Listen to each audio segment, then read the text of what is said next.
사교육 없이 우등생 만드는 유일한 방법은 독서. 문영훈 기자. 운동해야 건강해진다는 건 누구나 알지만 실천에 옮기기는 어렵다. 독서도 마찬가지다. 어른의 독서도 힘든데 내 아이에게 책을 읽게 만드는 건 불가능에 가까워 보인다. 독서가 삶이었던 남인의 서울대 기초교육원 교수에게 책과 가까워지는 법을 물었다. 서울대 글쓰기 1타 남인의 교수의 독서 교육. 수능 영어가 절대평가로 전환된 후 불국어 기조가 유지되며 국어 교육에 대한 관심이 뜨겁다. 통계청에 따르면 지난 3년간 사교육비 증가율이 가장 높은 과목은 국어다. 국어 사교육 시장은 더 성장할 전망이다. 2028 대입 개편안에 따르면 수학 선택 과목이 사라지고 고교 내신에서 논서 수령 평가 비율도 증가하기 때문. 하지만 학부모들 사이에서는 국어는 집 팔아도 안 된다는 말이 횡행한다. 그만큼 국어 성적을 단기간에 올리기는 어렵다는 의미다. 남인의 서울대 기초교육원 교수는 서울대 학생들을 대상으로 글쓰기를 가르치고 있다. 서울대 국문과와 동대학원 석박사 학위를 받은 그는 2007년부터 매년 200명 이상의 학생을 만나왔다. 서울대 학생의 독서와 글쓰기 능력에 대해 누구보다 잘 알고 있는 셈이다. 나태주 시인의 딸로 알려진 나 교수는 고등학생 딸과 초등학생 아들을 키우는 엄마이기도 하다. 최근 출간한 국어 잘하는 아이가 이깁니다는 그간 독서로 쌓은 글쓰기. 공력 그리고 학부모의 마음을 담아 집필한 책이다. 처음 나 교수에게 인터뷰를 요청했을 땐 논서 수령 평가 대비를 위한 글쓰기 능력을 묻기 위해서였다. 하지만 그는 쓰기는 읽기 능력에 바탕을 둔 것으로 적어도 중학생 이전에는 쓰기를 강제로 시키지 않길 바란다며 책 읽기의 즐거움을 잃어버리면 모든 게 의미가 없다고 강조했다. 어릴 적 책을 읽은 경험은 대학 진학에도 영향을 준다. 그의 저서에는 서울대 신입생을 대상으로 조사한 통계가 나와 있다. 초등학교 때 책을 많이 읽는 편이었는가라는 질문에 69%가 그렇다고 대답했다. 할 게 없어 심심해야 책 읽어. 책은 왜 읽어야 하나요? 성장하기 위해서죠. 주변의 중요한 가치를 일깨워주는 선생님이나 리더, 롤 모델이 있으면 도움을 받을 수 있잖아요. 그걸 책 안에서 찾을 수 있어요. 어떤 구절을 선생님 삼는 거죠. 나이와 상관없이 성장하고 배우고 싶은 욕구가 있다면 책을 읽어야 하죠. 자라는 아이들에게 책은 더 중요합니다. 깨끗한 도화지에 그림을 그리는 시기인데 책은 그 물감이 되는 겁니다. 아이들에게 책을 읽히는 건 어렵습니다. 우선 책이 멀리 있으면 안 돼요. 개인적으로 학교에서 학생들에게 태블릿 PC를 제공하는 게 걱정스럽습니다. 책을 읽는 건 하얀 바탕에 있는 검정 글씨를 보는 거거든요. 글을 바탕으로 그림을 머릿속에서 그려보는 작업입니다. 가령 자본의 흐름이라는 말을 봤다고 하죠. 그럼 자본을 떠올리고 그 자본이 어떻게 사회 속에서 작동하는지를 상상해 봐야 합니다. 그게 책 읽기거든요. 하지만 형형색색의 그림이 나오고 움직이기까지 하는 태블릿 PC를 보면 상상력을 발휘하기 어렵습니다. 현란한 게 눈앞에 있으면 책을 안 읽는다는 말이네요. 기본적으로 책은 영상보다 재미가 없어요. 영상을 볼 때보다 뇌가 더 많은 에너지를 써야 하거든요. 뇌도 쉬고 싶을 거 아니에요. 특히 영상을 보는 것에 더 익숙해진 요즘 책 읽기는 일부러 찾아서 해야 하는 행위가 됐죠. 아이들을 심심하게 만들어야 하나요? 저도 큰애를 키울 땐 뭐라도 해주고 싶었어요. 남들이 가는 곳에 우리 아이도 가야 할 것 같았죠. 지금 생각해보면 아이가 어릴 땐 명산에 가는 거나 집 앞에 동산에 가는 게 큰 차이가 없는 것 같아요. 그런 체험 활동도 중요하지만 책에서 뭔가를 만나는 것도 굉장히 중요하거든요. 심지어 기름값도 아낄 수 있죠. 그래서 둘째를 키울 때는 체험하는 걸 줄이고 대신 책을 읽히려고 좀 더 노력했죠. 아이들이 심심하기 어려운 상황입니다. 그렇죠. 요즘은 운동도 미술도 잘해야 하고 악기도 켤 수 있어야 할 것 같죠. 그래서 아이들 스케줄이 아이돌 스케줄 같아요. 그 중에 중요한 것만 추리고 책을 읽을 수 있는 환경을 만들어주는 게 가정경제에도 좋고 아이들에게도 좋지 않나 생각해요. 책을 많이 읽으면 성적이 좋아지나요? 학부모에게 책은 마음의 양식이니 읽히세요라고 하면 잘 와닿지 않아 하죠. 하지만 책 많이 읽으면 공부를 잘하게 됩니다라고 말하면 반응이 달라져요. 물론 책을 많이 읽는다고 서울대를 갈 수 있다고 말은 못해요. 하지만 공부 잘하는 애들은 책 읽은 경험이 많아요. 읽기는 공부의 기본입니다. 적어도 교과서를 읽을 수 있어야 하고 선생님의 말을 알아듣는 게 기본이니까요. 책은 언제부터 읽혀야 하나요? 저는 책이 의무가 아니었으면 좋겠어요. 그러면 책의 재미를 알기 어렵습니다. 책 읽기는 가급적 생각날 때 그냥 하면 되는 거죠. 다만 저는 그런 환경을 만들어주기 위해 노력했습니다. 어릴 때는 병풍책이라고 해서 고개만 가눌 수 있으면 머리맡에 두는 책이 있거든요. 그런 식으로 책은 언제든 접할 수 있게 했어요. 많아도 괜찮다. 이것만 아니라면. 남인의 서울대 기초교육원 교수는 TVN 유퀴즈 온 더 블럭에 출연해 국어의 중요성을 설명했다. 나 교수는 독서 영역에서도 재미를 이길 수 있는 건 없다고 강조했다. 어릴 적 집에는 아버지를 위한 책밖에 없었어요. 저를 위한 책을 살 만큼 여유롭지 못했거든요. 그래서 이웃 언니 집에서 계몽사 전집을 발견하고 그걸 읽기 시작했어요. 이솝 이야기 같은 걸 시간 가는 줄 모르고 읽었죠. 그러면서 책을 많이, 빨리, 잘 읽게 됐습니다. 흥미로 책을 읽은 건 나 교수가 가르친 서울대 학생도 마찬가지다. 그가 자신이 가르친 서울대 신입생을 대상으로 조사한 결과 책을 많이 읽은 편이라고 답한 학생에게 왜 책을 읽었냐고 묻자 34%가 재미있어서라고 답했다. 부모님 때문에 25%, 환경적으로 도서관에 자주 가서 17%가 뒤를 이었다. 아이가 흥미를 느끼지 못한다면요. 아이에게 책의 재미를 알려주려면 부모가 책을 가까이 해야 합니다. 부모가 책을 들고 다녀야 아이가 그걸 보고 배웁니다. 아이 입에서 엄마 휴대폰 그만해, 카톡 좀 그만해 이야기가 나온다면 반성하셔야 합니다. 저는 가끔 부모님이 우리 애는 해리포터만 봐요라고 고민을 토로하면 축하드린다고 해요.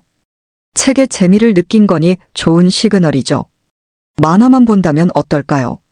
조사가 중요한데요. 만화만 읽는다면 그건 안 됩니다.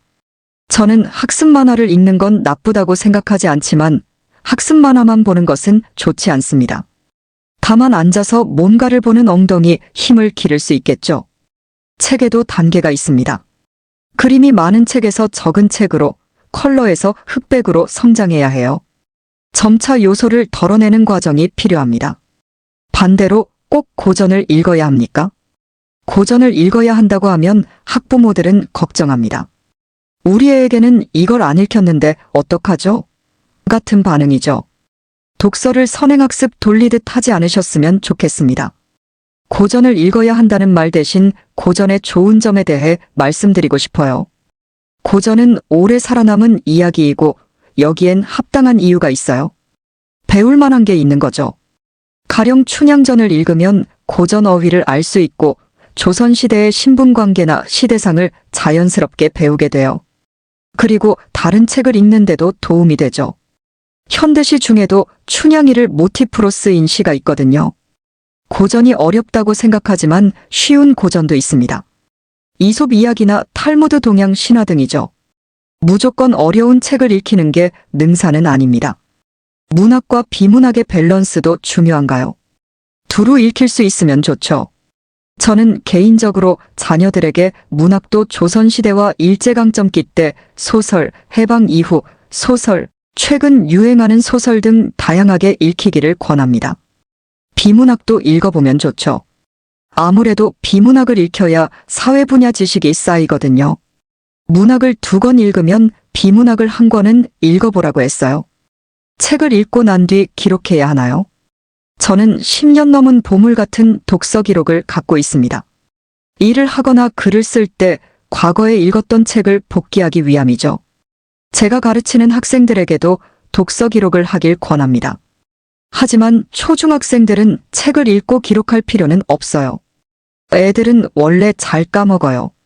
그리고 잊어버려야 새로운 게 들어오거든요. 노화로 인한 어른의 망각과는 다릅니다. 책을 읽고 적어두는 건 고등학생 때부터 해도 늦지 않습니다. 부모는 아이가 책을 읽었는지 확인하기를 원합니다. 부모님 중에 아이가 책을 너무 빨리 읽는 것 같다고 걱정하시는 분들이 있어요. 그러면 아이에게 밑줄을 그어보라는 조언합니다. 이해가 안 되는 부분을 형광펜으로 줄 쳐보라고 하는 거죠. 그러면 아이가 책을 내밀며 모르는 걸 이렇게 많이 찾아왔다고 뿌듯해해요. 부모 입장에서는 속이 터질 수도 있지만 어쨌든 아이가 모르는 걸 체크해가며 책을 읽은 걸 확인할 수 있죠. 행복한 책 읽기를 위해서는 그 정도로 만족하셔야 합니다. 글쓰기 연습은 빨라도 중학생 이후부터 입시에서 글쓰기 능력이 중요해지고 있습니다. 저는 글쓰기를 가르치지만 그 대상은 대학생입니다. 이미 읽은 게 많다는 전제하에 글쓰기를 배우는 겁니다. 초중학생 학부모들은 아이가 많이 읽는데 초점을 둬야 합니다. 많이 읽으면 어휘나 문장력이 자연스럽게 트이게 됩니다. 글쓰기 스킬은 암기한다고 되는 영역이 아닙니다. 고교 내신에서 논서 수령 시험 비중이 커진다고 하는데요. 글쓰기 능력이 너무 걱정되면 적어도 쓰는 연습은 중학교 이후부터 시키면 좋겠습니다. 이 이야기도 조심스럽습니다. 읽기가 안 되는 아이에게 글쓰기를 시키면 아이는 읽기조차 싫어할 수 있거든요. 독서의 재미를 잃지 않는 게 가장 중요합니다. 서울대 학생들은 글을 잘 쓰나요? 서울대 학생들도 똑같아요. 당연히 잘하는 학생이 있고 그렇지 않은 학생이 있죠. 그럼에도 문장의 흐름이나 단어의 퀄리티가 좋은 학생들을 종종 만나요. 글쓰기 능력은 타고나는 건가요? 글쎄요. 제 경우엔 아버지가 시인이니 타고났다고 생각할 수도 있겠죠. 그러면 그게 유전자에 각인된 것이냐 하면 그건 잘 모르겠어요. 아버지는 6남매 중에 유일하게 글을 쓰십니다. 할아버지나 할머니가 글쓰기에 신경을 쓰지도 않으셨고요. 다만 아버지는 외할머니 집에서 자랐는데 너무 할 게 없었대요. 그래서 비는 시간이 많았고 그때 책을 많이 읽었다고 하시더라고요. 저도 지금은 글쓰기를 가르치고 달변이라는 이야기를 듣지만 처음부터 그랬던 건 아닌 것 같아요. 아이가 초등학교 고학년이 되면 국어학원도 보내야 하는지 고민이 커집니다. 저는 둘째가 4학년이 됐을 때 국어학원을 보냈어요. 첫째와 달리 둘째는 책 읽는 습관이 잡히지 않더라고요. 아이를 파악해서 필요한 학원에 보내는 건 부모님의 선택입니다. 다만 다른 아이가 학원에 다니니까 우리 아이도 보내는 건 너무 쉬운 선택이죠. 또 아이가 국어 학원을 다녀보고 싫어한다면 보내지 않는 게 좋습니다. 거기에서 책을 읽는 것 자체가 고난이라는 이야기거든요. 그럴 땐 부모와 함께 책 읽는 시간을 가지는 게 더 좋습니다. 아이가 책을 싫어하게 되는 게 제일 나쁜 상황입니다. 그의 책에 따르면 서울대 학생들 역시 초등학생 때 30%만 독서 논술 학원을 다녔고 중학생이 되면 그 비율은 13%로 줄어든다. 물론 내신을 위한 학원을 다닌 비율이 18.4%지만 혼자 국어 공부를 했다는 비율이 68.4%로 가장 높다. 국어는 혼자 할 수 있는 과목인 만큼 어릴 때부터 독서 습관을 길러 국어에 대한 기초를 쌓는 것이 가장 현명한 국어 대비법이라는 게 그의 설명이다. 어릴 때 독서 습관을 길러두지 않았다면 고등학생이 된 아이가 당황할 수도 있다. 학생부 종합 전형학종을 준비할 때 독서가 중요하게 작용하기 때문이다. 2024학년도 입시부터 학생부상 독서 영역은 대입에 반영되지 않지만 세부 능력 및 특기사항 창의적 체험활동 등 다른 영역에 독서 관련 내용을 기재할 수 있다. 전공 적합성을 드러내는 독서는 흥미를 위한 독서와 결이 다를 수밖에 없다. 나 교수가 쓴 국어 잘하는 아이가 이깁니다는 서울대 학생이 직접 꼽은 중고등학교 추천 도서를 부록으로 제공한다. 인문학, 사회과학, 경영학, 이학, 공학, 메디컬 계열 등 각 전공별 추천 도서 목록과 상세한 설명이 붙어 있다. 그는 사실 이 책은 부록을 위해 시작했다고 말했다. 부록이 메인인 셈이네요. 처음엔 고등학생과 그 학부모들을 위해 썼어요. 요즘 고등학생들은 입시에서 전공을 고르라는 압박을 받아요. 이럴 때 부모님들도 걱정이 되니까 아이들을 재촉해서 진로를 생각하게 만들어야 하죠. 그럴 때 책이 맛보기로 작용합니다. 그때 이용하길 바라는 마음에서 리스트를 만들었어요. 전공별로 나눠 총 120권을 소개해요. 학생부를 풍부하게 만들거나 면접을 보려면 관련 학과 책을 보고 공부해야 하거든요. 그걸 검색하면 비슷비슷한 책이 나와요. 모두가 그 책을 읽고 입시에 임하면 손해잖아요. 그래서 제가 각 단과대 학생들에게 직접 물어보고 읽어본 뒤 리스트를 만들었습니다. 과거 서울대 필독서 리스트가 유행하기도 했는데 대부분 성인도 어렵게 느끼겠던데요. 그건 교수님들이 고른 책이거든요. 교수 입장에서 대부분의 책은 쉽게 느껴지죠. 저는 학부모 마인드로 책을 뽑았습니다. 그래서 리스트를 만들 때 다양한 난이도의 책을 넣었고요. 스스로 수준에 따라, 관심에 따라 읽으면 됩니다. 자녀 교육에 대해 해주고 싶은 말이 있나요? 트렌드를 너무 따라가지 않으셨으면 좋겠어요. 사람들이 한 방향으로 달려나갈 때 그걸 따라하는 게 미래에도 좋을지를 생각해 봐야 해요. 지금 모두가 선망하는 산업에 사람들이 몰리면 종사자들의 연봉은 줄겠죠. 앞으로는 AI 시대라고 하고 매체는 더 많아질 겁니다. 그러면 책을 읽는 인구는 줄어들 겁니다. 그렇다고 해서 책 읽기가 불필요한 세상이 오지는 않습니다. 100명 중 1명이 어려운 텍스트를 이해할 수 있다면 그 사람은 분명 살아남게 되겠죠. 게임을 잘한다고 게임을 만들 수 있는 게 아니듯이 중요한 걸 만들어내려면 다양한 분야의 지식이 필요합니다. 그때 어려운 내용을 독해하는 능력은 필수적이죠.